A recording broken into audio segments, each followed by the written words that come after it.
Thomas Forschbach von Werde Musiker, herzlich willkommen zu diesem Video und wer es noch nicht mitbekommen hat, ich bin jetzt bei Snapchat und ich bin da sehr aktiv und ich habe gestern Abend dort ein kleines Gute-Nacht-Lied gesnappt, kann man das so sagen? Also, das Problem war, ich hatte in einer Hand, musste ich mein Handy halten und konnte das Gute-Nacht-Lied oder zumindest die Sekunden, die ich zur Verfügung hatte, nur mit einer Hand spielen. Und daraufhin habe ich ganz viele Fragen bekommen. Ey, sag mal, wie hast du das gemacht? Du hattest nur diese eine Hand und irgendwie klang es so voll. Und genau das möchte ich in diesem Video beantworten. Los geht's. Das, was ich bei Snapchat vorgespielt habe, war ungefähr sowas.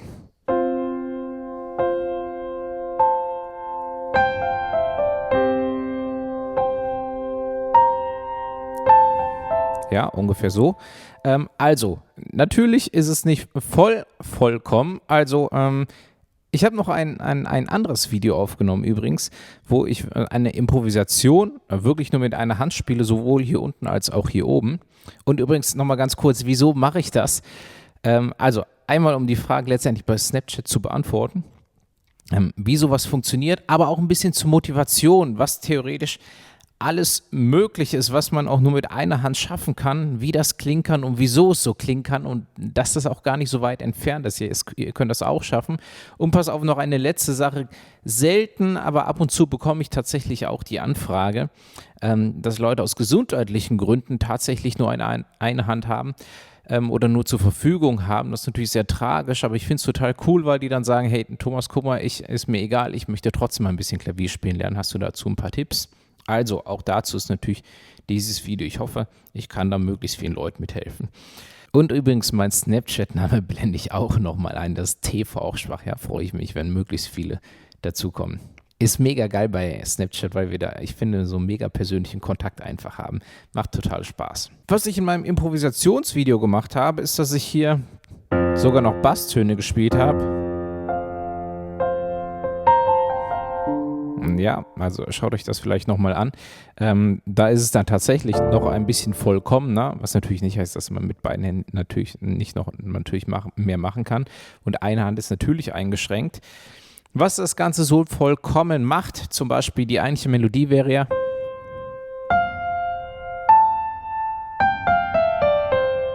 Ja, und zum Vergleich das andere.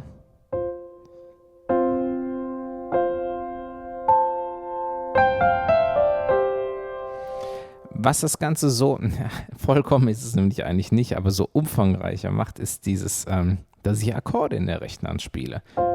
Nämlich, ich kenne hier von dem Stück, ich weiß, dass es die Tonart F-Dur und ich weiß, dass das der F-Dur-Akkord ist. Das ist eine wichtige Voraussetzung, also, aber da ich in nahezu allen meinen Tutorials auch auf Akkorde eingehe, könnt ihr euch die da theoretisch raussuchen. Wenn ihr das mal selbst ausprobieren wollt. F-Dur hat die Töne F, A, C und diese Töne füge ich einfach, also ich nenne das immer, ich fülle die Melodie mit Akkordtönen auf, so nenne ich das immer. Das ist die Melodie, lustigerweise ist auch das der Akkord F-Dur, ja, C, F, A. Das ist die Grundstellung, F, A, C.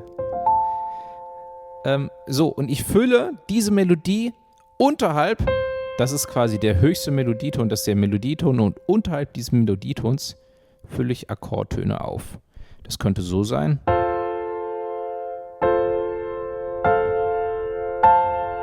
So kann es schon funktionieren. Aber was ich hier gemacht habe, das hier ist, wenn man wirklich die Töne sofort daneben spielt, klingt es sehr voll und aber nah beieinander. Ich mag es lieber, wenn es ein bisschen weiter ist.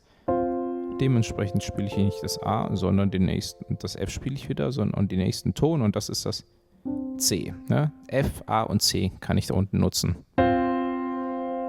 Hier oben das gleiche, das ist der Melodieton, das sind die Akkordtöne F, A und C. Hier einfach nur mal 2 Töne, also ich finde es auch immer schön, wenn es nicht übertrieben wird. Ja, also nicht übertrieben, damit meine ich. Na, das wären jetzt zwar 3 Töne, die ich hinzugefügt habe, aber ich finde einfach, dass es zu viel ist. Hier bei dem das C-Dur, C, E und G kann ich hier unten auffüllen, also theoretisch könnte ich das spielen. Wichtig, die Melodie trotzdem immer oben, die Melodieton, ne? Das ist der Melodieton La, La, Da, Da, La, Da, Da, Da, Da. Das ist Melodieton. Und darunter könnte ich jetzt diese 3 spielen. Ich könnte das spielen. Das könnte ich spielen. Das theoretisch auch. Nee, das G kriege ich nicht gegriffen. Ja, nacheinander, direkt nacheinander könnte ich spielen.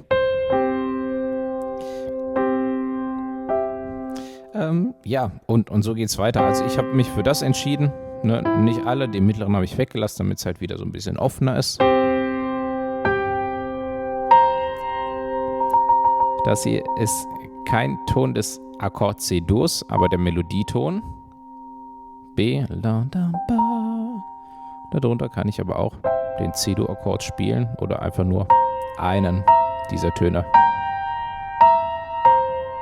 Ja, übrigens, so entsteht auch Mehrstimmigkeit, wenn ein Chor singt in unterschiedlichen Stimmen. Wenn ein Orchester spielt, ja, da gibt es zum Beispiel bei den Streichern gibt es Geige, Bratsche, Cello und Kontrabass und die werden halt auch auf Akkordtönen oft oder genauso werden diese Stimmen gesetzt. Da gibt es zwar noch ganz viele Regeln, also das geht noch deutlich weiter, die man beachten kann oder an dem man sich orientieren kann auf jeden Fall.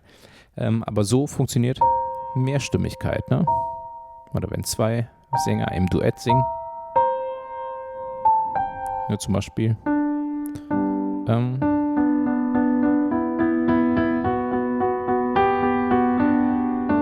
Wie geht das nochmal?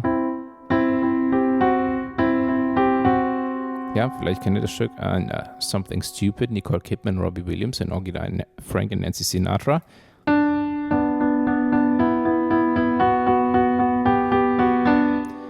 Die untere Stimme spielt die ganze Zeit das H. Und wieso? Weil wir beim G-Dur-Akkord sind und H ist ein Ton des G-Dur-Akkordes.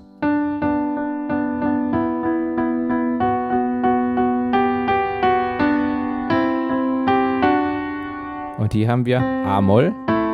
C ist Bestandteil von A-Moll und dann kommt D-Dur, da wird das D gespielt.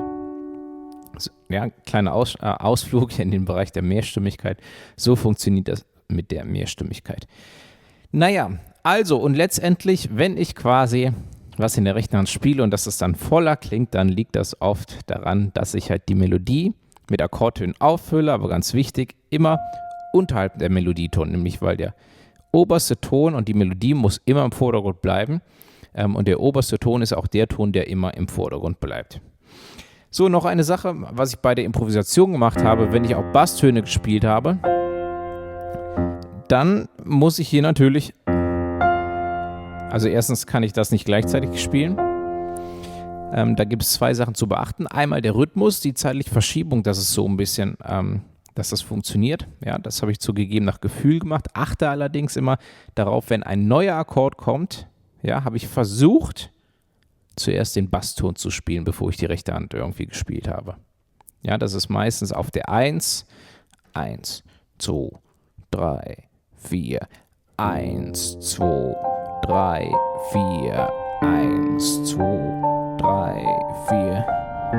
Ja, Entschuldigung, jetzt bin ich ein bisschen eingeschränkt, wenn ich da noch dazu zähle und dann auch noch spiele und dann noch erkläre.